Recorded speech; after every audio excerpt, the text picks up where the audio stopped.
Oi, pessoal! Eu sou a Júlia e está começando mais um episódio do História Alternativa. No episódio de hoje, falarei sobre o Dia de los Muertos, uma tradicional comemoração do México. Antes de chamar o episódio de hoje, gostaria de pedir que siga o podcast no Instagram e curta nossa página no Facebook. Afinal, são por esses canais que você receberá informações sobre as nossas novidades, então fique atento para não perder nada.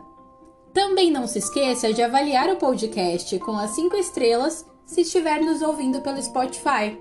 E se você quiser sugerir o tema dos episódios futuros, envie um e-mail para historiaalternativa.podcast@gmail.com. Dados os recados, vamos para o episódio? Continua comigo depois da vinheta!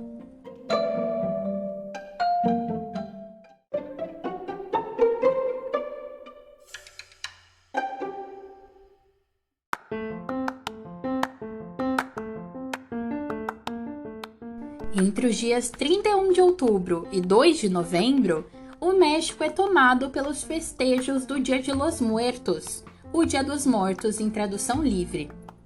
Nas casas, praças, ruas e, sobretudo, nos cemitérios, adultos e crianças dançam, comem, bebem e se fantasiam de morte, e erguem altares com retratos de seus entes queridos e amigos que faleceram. Os retratos, cercados com velas, flores e caveiras. São dias de alegria para receber as almas dos mortos que voltam para visitar seus parentes. Apesar da coincidência das datas, o Dia dos Mortos mexicano não é Halloween e nem exatamente uma celebração de finados. Suas origens são mais antigas. O Dia de los Muertos já era celebrado pelos povos nativos mesoamericanos, purépechas, totonacas, maias e astecas, muito antes da conquista espanhola, e, portanto, é anterior à penetração do cristianismo no continente. Nos 18 meses do calendário asteca, havia pelo menos 6 festejos dedicados aos mortos. Era comum a prática de conservar os crânios como troféus e mostrá-los durante os rituais que simbolizavam morte e renascimento. 2 meses eram consagrados aos mortos, em Tlexotimaco, o 9º mês do ano asteca, quando se celebrava a pequena festa dos mortos por volta de 16 de julho, com oferendas de flores. Em Hueymicailhuatl, o 10º mês, ocorria a grande festa dos mortos, o equivalente ao dia 5 de agosto, que contava com sacrifícios humanos, muita comida e oferendas aos antepassados. Essas últimas deram origem aos atuais altares dos mortos.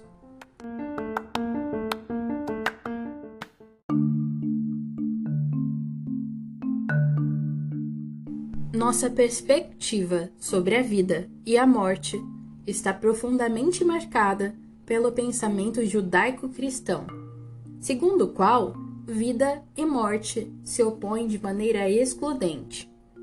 A morte não é imanente ao mundo, não é algo natural, mas sim a consequência de uma desobediência a Deus. O destino da alma é o céu, ou o inferno.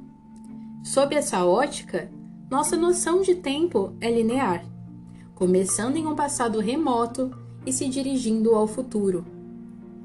No entanto, a cosmovisão asteca é diferente. Vida e morte não são excludentes, mas fazem parte de uma mesma dinâmica que se retroalimenta. A morte é entendida como o fim de um ciclo e princípio de outro. Não tem a carga moral do cristianismo atual e nem estava sujeita ao inferno punitivo ou ao céu paradisíaco. Para os astecas, o lugar de destino do morto não dependia de suas ações quando vivo, mas da maneira como ele morreu. De acordo com isso, havia 3 destinos possíveis para os mortos: Omeyacan, paraíso do sol, presidido por Huitzilopochtli, o deus da guerra e protetor dos astecas; onde ali chegavam os guerreiros mortos em combate, os sacrificados e as mulheres que morriam ao dar à luz. Os mortos que ali viviam, depois de 4 anos, voltavam ao mundo, na forma de aves de belas plumagens coloridas. Outro destino possível era Tlalocan, o país de Tlaloc, o deus da chuva. Era um jardim de flores permanentes, lugar de abundância e repouso, para onde iam as almas dos afogados, dos que morriam atingidos por um raio ou por enfermidades causadas pela água. O terceiro destino era Mictlan, a terra da maioria dos mortos, que recebia aqueles que tiveram uma morte natural. Era um país de trevas e de frio, presidido pela deusa Senhora da Morte, esposa do Senhor do Reino dos Mortos.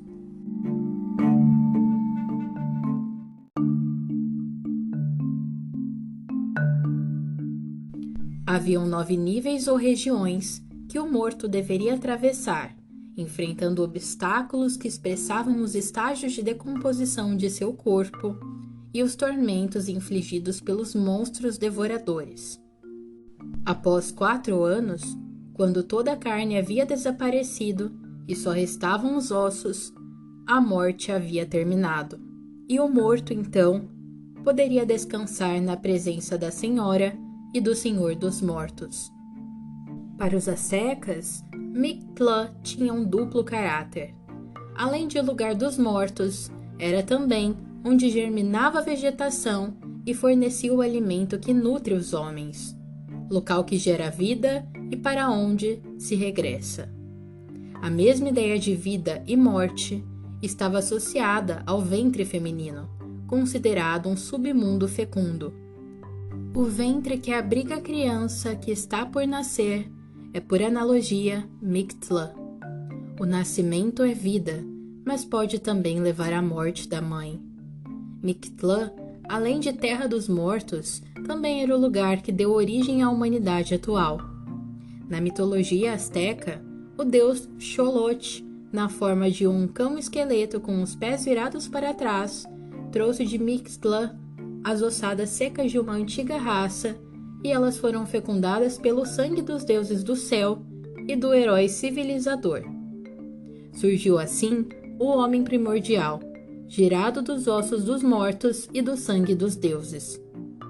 Quanto às festas, houve a evangelização e consequente proibição das mesmas, o que resultou na fusão de costumes e crenças antigas às festas cristãs.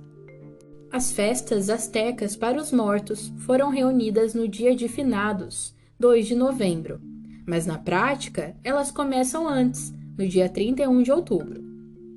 Diversos elementos das crenças antigas ainda subsistem em meio à liturgia da missa e às orações cristãs, o que torna o Dia de los Muertos uma festa muito peculiar. Segundo a crença popular, nesses dias, os mortos têm a permissão divina para visitar seus parentes e amigos. No dia 1º de novembro, vêm as almas das crianças e no dia 2, as dos adultos. Para receber seus entes falecidos, as pessoas enfeitam suas casas com flores, velas e incensos, preparam suas comidas e bebidas preferidas, vestem roupas com esqueletos pintados ou mesmo se fantasiam de morte. É uma maneira de deixar os mortos mais confortáveis no mundo dos vivos.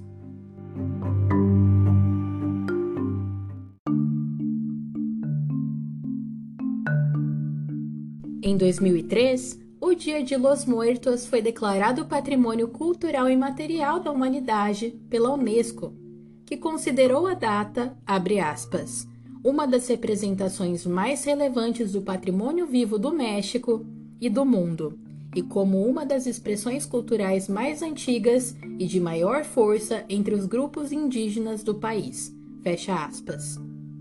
A festividade mexicana é também comemorada nos Estados Unidos, principalmente nos estados onde existe uma comunidade de imigrantes mexicanos.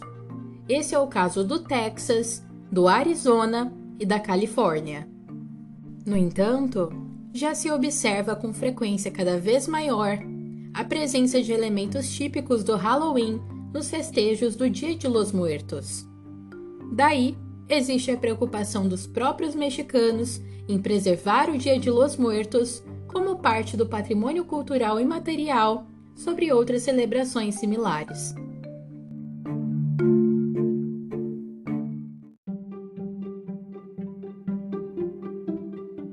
Espero que tenha gostado e conto com você no próximo episódio. Bons estudos e até mais!